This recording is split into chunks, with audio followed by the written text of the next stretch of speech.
In this video, we'll be going over the advanced controls for translucent materials in order to create this style and this style. To get started, we're going to drag a demo mesh into our scene. We're going to find this in Stylized rendering system, demo, meshes, and then we're going to drag the dragon mesh into our scene. Now this dragon mesh is really big, so we'll just have to scale it down to 0.1 of its original size, maybe even 0.02. And now that we have a mesh that we can demo our translucent materials on. Now to continue, let's go back to Stylized rendering system and open the materials folder. Here we'll find the translucent master material, and we're going to create another instance of this material. Now I'm going to drag this into the content folder.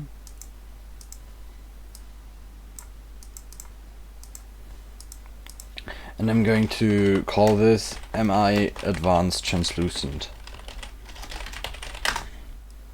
I'm going to drag this translucent material onto our mesh, and now we can start customizing it. Now, in a previous video we already covered the color, opacity, highlight, rimlight, shadow size, and normals, pattern, and texture mapping categories, but we did not cover advanced highlight, rimlight, and shadow. Customizing these is similar to what we did in the last video with the SRS actor, as all the settings here can be found, as all the settings here have their equivalents in the SRS actor. Now, for this first style, let's set the color to some blue, so base color something like this. This looks good. And now the highlight can be a bit smaller, so let's decrease the highlight size. And the rim lights can also be a bit smaller. And the shadows should also be a bit bigger. Yeah, something like this. This looks good. Now, let's start with the advanced highlight category. Here, let's select a highlight gradient, and for this we're just going to use the one-step gradient. And now let's decrease the gradient start a bit, so the extra band is a bit bigger. This looks good. Let's now do the same thing for the rim lights. So just set the gradient to one step, and let's look at some rim lights right here. This looks alright. So we can leave it at that. And now let's just do the same thing for the shadows as well. So set the shadow gradient to a one-step gradient, and now with the shadows I think this isn't noticeable enough, so let's decrease the shadow gradient strength. So something like this should look alright, yeah. So this is our first style done. This is a style with extra gradients just like we created previously, but now for translucent materials.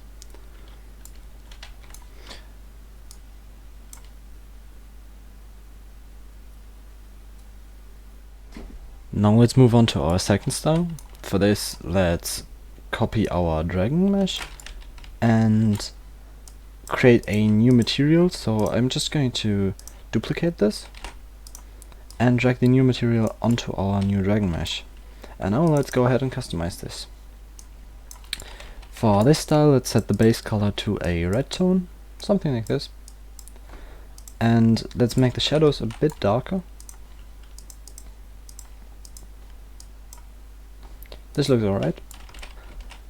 So now let's start. Next up, let's give our material a pattern. So enable patterns and select the grid lines pattern texture and set the scale to something like 14 maybe. This is gonna look better in a moment. And now we can start customizing our advanced highlight parameters. For this we're going to need a smooth gradient instead of a one-step gradient, and we want our gradient to start at 0, so right at the beginning of the highlight, at the center. And now we only want this gradient to affect the thickness of the patterns and not the color, so let's set the gradient strength to 0. This is looking alright. So let's give this a pattern background as well. For this, set the background gradient to stripes 2 and set the background strength to 0.5. And now we should already be able to see our pattern background. And now to finalize this pattern background, set the background size to a value where the stripe is just above the pattern lines, and set the gradient start so the inner the ring of this highlight pattern, or like the central part of the highlight, covers the patterns. This is looking alright. So now let's move on to the highlights and the rim lights. So here we're also going to use a smooth gradient, and the gradient strength should also be set to 0, and the start should be set to 0 as well. Now this is looking alright. So let's continue by setting our background strength to 0.5, our background gradient to stripes 2, and now let's set the gradient start and the gradient size, background gradient size, to something like this. So once again, the central part covers the lines and the other part just goes a bit further. This seems alright. And lastly, let's do the same thing for the shadows as well. So here set the background to the gradient to be smooth, set the gradient strength to 0, and this is looking alright, and the gradient start to 0 as well. This is alright. So let's continue with the background gradient. This should also be set to stripes 2, and the background strength should be 0.6 or something like that. Yeah, looks good. And now let's set the background size to a value where our lines just extend a bit further than the pattern lines, and have this inner part end where the lines end. So let's do something like this. And this is our style complete. Now let's this is still looking a bit noisy, so let's make our highlight a bit smaller, just so it's a small detail on our mesh, and increase our highlight size, rim light size a little bit. This looks alright. Maybe we could make our pattern a bit more visible, so let's decrease our pattern scale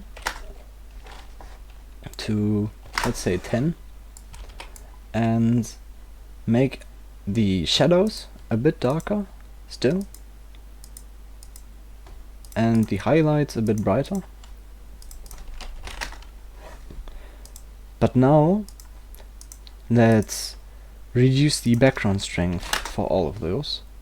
So 0.4 for highlight and rim light, and this doesn't look too bad. So with this, we have just used the advanced category to create some more advanced styles using patterns and pattern backgrounds. Now, for the sake of exhaustiveness, there are a few more parameters in the advanced category that we did not cover at all. This would be in shadow, the Fresnel strength. This controls how much your camera angle controls where the shadows are. This can be best demonstrated on a sphere.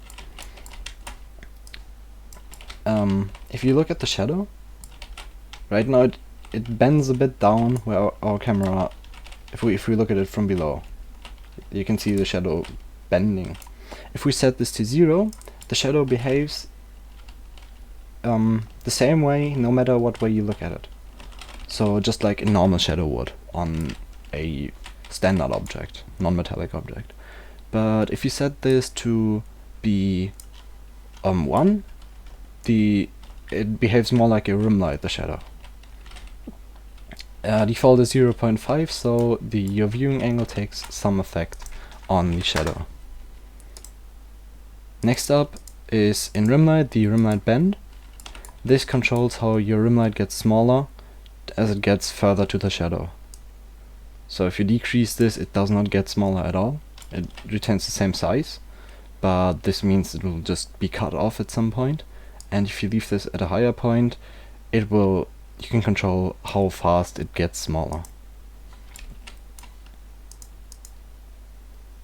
Additionally, in the pattern category, there is the anti-aliasing parameter, which controls how your patterns get smoothed out. So if we decrease this, you will see our patterns become really sharp, but at the end there will be some small dots or small artifacts, or it may just look pixelated depending on the scale of your pattern.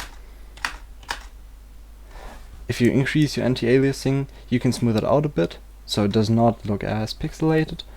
However, it won't be that sharp anymore. In the next part, you're going to learn how to set up and use the colored light system of SRS.